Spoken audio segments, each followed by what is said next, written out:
জানি জানি জানি, সকালে খালি পেটে পাউরুটিটা খাওয়া মানে আমার অবস্থা পুরো শেষ, মানে পুরোই শেষ। মানে গ্যাস অম্বল অ্যাসিডিটি যার হয় তার অবস্থা কি কিছু বাকি থাকে? শেষ তো হয়েই যায়। সেই ভয়ে আমি সকালে খালি পেটে পাউরুটি খাওয়ার সাহসটাই পাই না প্রতিদিন। কিন্তু কি করব, ওই যে লোভ, লোভ কি আর কথা শোনে?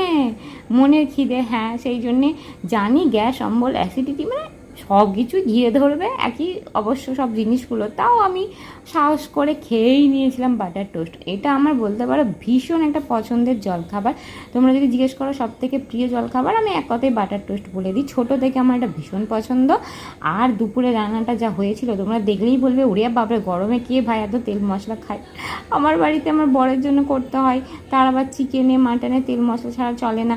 যাই হোক, সব থেকে ভালো ব্যাপার ক্যাপসিকাম, ক্যাপসিকাম দিতে এত সুন্দর টেস্ট হয়েছিল না রান্নাটা। আর এই যে গোটা গোটা রসুন দেখতে পাচ্ছ, এটাও কিন্তু বড় মশাইয়ের জন্যই ঝোলে দিয়েছিলাম।